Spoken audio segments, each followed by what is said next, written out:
মাদ্রাসা শিক্ষার্থীদের পক্ষ থেকে একজন, প্রাইভেট বিশ্ববিদ্যালয়ের পক্ষ থেকে একজন, শহীদ পরিবারের পক্ষ থেকে 2 জন এবং নারী শিক্ষার্থীদের পক্ষ থেকে একজন যদি অতি দ্রুত উপদেষ্টা পরিষদে যুক্ত করা না হয়, অতি দ্রুত আমরা আমাদের মায়েদেরকে নিয়ে, আহত যোদ্ধাদেরকে নিয়ে আমরা যমুনার সামনে গিয়ে অবস্থান গ্রহণ করব। শারমিন মুর্শিদের কাছে এই আহত ছেলেরা গেছে দেখা করতে চিকিৎসার জন্য। ডাক্তাররা বলেছে এদের বাংলাদেশে চিকিৎসা করার সুযোগ নাই, বাইরে যেতে হবে। 45 মিনিট বসিয়ে রেখে এসে বলছে তার পিএসকে দিয়ে ওরা তো আগে শিডিউল নিয়ে আসে নাই, সুতরাং দেখা করা যাবে না। এটা কার সরকার? আমাদের আহত ভাইয়েরা গেছে, এসে প্রথমে তাদেরকে সাথে চড়াই ধরতে হবে। এই আপনারা যদি ইউপি মেম্বার নির্বাচন করেন, আপনারা কি মেম্বার হইতে পারবেন? উপদেষ্টা তো দূরের কথা। সাধারণত প্রাইভেট বিশ্ববিদ্যালয়ের শিক্ষার্থীরা বিসিএস বা সরকারি চাকরির জন্য এত ক্রেজি করে থাকে না। তারপরে ভাইয়ের মৃত্যু মেনে নিতে পারে নাই, আবু সাইদের মৃত্যু মেনে নিতে পারে নাই, ঢাকা বিশ্ববিদ্যালয়ের ইতিহাসে যে পৈশাচিক হামলা হয়েছে তা তারা মেনে নিতে পারে নাই। তারা 18 তারিখে যে রূপ দিল, সেই দিন থেকে যে আন্দোলনের নতুন গতিবেগ তৈরি হলো, সেই ধাক্কায় নতুন বাংলাদেশ আবার স্বাধীন হয়েছে। আমরা জানতে চাই পলিথিন বন্ধ করার জন্য উপদেষ্টা নিয়োগ দেওয়া হয়। স্বাস্থ্য উপদেষ্টা 70 ঊর্ধ্ব বয়স, নিজে অসুস্থ মানুষ। সায়েন্স ল্যাব মোড়ে একটা ছেলের স্নাইপার শট লেগে এখান থেকে বের হয়ে গেছে। কালকে ওর সাথে টিএসসিতে দেখা হয়েছে। 5 মিনিটের মধ্যে ওকে বায়োটিমে আনার কারণে আল্লাহ বাঁচাইতেছেন। এখন ওর দাগ এইখান থেকে স্নাইপার শুট ঢুকেছে, গলা থেকে বের হয়ে গেছে।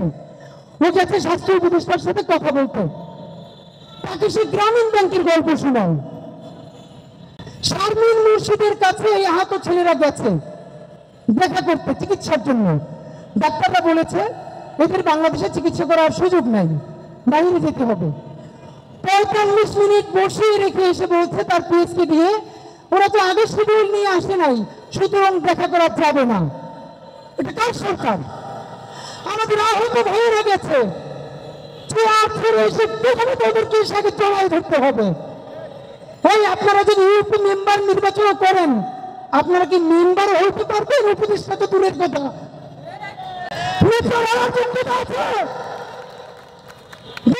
ছেলে মেয়ের রক্ত, এই মায়েদের কান্না, তার রক্তের মধ্যে দিয়ে রক্তগঙ্গা পাড়ি দিয়ে আপনারা উপদেষ্টা হয়েছেন।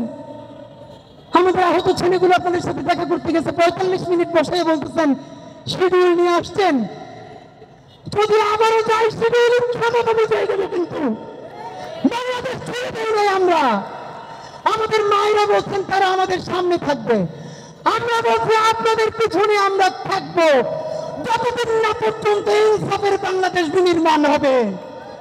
নতুন বাংলাদেশ হবে সেবামুক্ত বাংলাদেশ, নতুন বাংলাদেশ হবে মুক্ত বাংলাদেশ, নতুন বাংলাদেশ হবে সেই বাংলাদেশের সংবিধান লেখা হবে 2000 শহীদের রক্তের বিনিময়ে ইনশাআল্লাহ। আমার প্রাইভেট বিশ্ববিদ্যালয়ের পক্ষ থেকে একজন প্রতিনিধিকে অতি সত্তর উপদেষ্টা পরিষদে যুক্ত করতে হবে।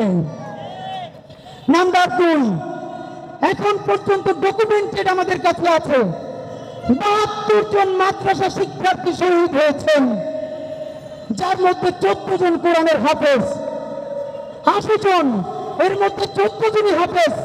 কোন মিডিয়ায় তাদের নিয়ে কোনো গল্প নাই। যাত্রাবাড়িতে স্টালিনগ্রাদ হলো আমাদের কওমি মাদ্রাসা আলিয়া মাদ্রাসার ভাইয়েরা বুক পেতে দিলেন, সেই গল্প কোথায়? বাংলাদেশের মাদ্রাসা শহীদ শিক্ষার্থীদের পক্ষ থেকে অতি সত্তর একজন উপদেষ্টা নিয়োগ করতে হবে। নাম্বার 3, উপদেষ্টা পরিষদে অন্তত অল্পে আছেন লিটারারি, তারা গুড ফর নাথিং, তারা অপদার্থ, তারা এক এক দেশের এজেন্ট হিসেবে ওখানে আছেন। সেই দেশের এজেন্ট হিসেবে যদি রাখা যায়, এই শহীদদের মাদেরকে কেন শহীদদের এজেন্ট হিসেবে রাখা যাবে না? সুতরাং সমস্ত শহীদদের পক্ষ থেকে কমপক্ষে 2 পরিবারের 2 জনকে উপদেষ্টা পরিষদে নিয়োগ করতে হবে। এবং সর্বশেষ, এই আন্দোলন কোনোভাবে সফল হতো না। আপনারা দেখেছেন রোকেয়া হল থেকে, সুফিয়া কামাল হল থেকে আমাদের বোনগুলো রাতের হল ভেঙে কিভাবে ছেলেদের উপরে হামলা রুখে দিল, ছেলেদের উপরে গুলি নিচের বুকে নিয়ে গেল। আমাদের এই বোনগুলো না নামলে জুলাই বিপ্লব সফল হতো না। সারাদিন নারীবাদ নারীবাদ করেন। আজ পর্যন্ত গত 100 দিনে একটা প্রোগ্রাম কেউ করে নাই যেখানে শুধু নারী শহীদদেরকে নিয়ে একটা অনুষ্ঠান আয়োজন করা হবে। লজ্জা আমাদের জন্য।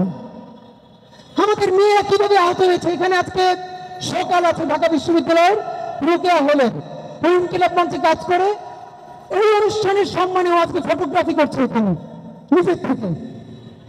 আন্দোলনে ভিসি চত্বরের সন্ত্রাসীদের আক্রমণে ওর মাথায় 10টা সেলাই লেগেছে। সেই মেয়েদেরকে আপনারা কেন সামনে আনছেন না? সুতরাং এই আন্দোলনে সমস্ত মেয়েদের অংশগ্রহণের পক্ষ থেকে একজন নারী শিক্ষার্থীকে উপদেষ্টা বানাতে হবে। সুতরাং আমি সামারি বলছি, মাদ্রাসা শিক্ষার্থীদের পক্ষ থেকে একজন, প্রাইভেট বিশ্ববিদ্যালয়ের পক্ষ থেকে একজন, শহীদ পরিবারের পক্ষ থেকে 2 জন এবং নারী শিক্ষার্থীদের পক্ষ থেকে একজন যদি অতি দ্রুত উপদেষ্টা পরিষদে যুক্ত করা না হয়, অতি দ্রুত আমরা আমাদের মায়েদেরকে নিয়ে, আহত যোদ্ধাদেরকে নিয়ে আমরা যমুনার সামনে গিয়ে অবস্থান গ্রহণ করব।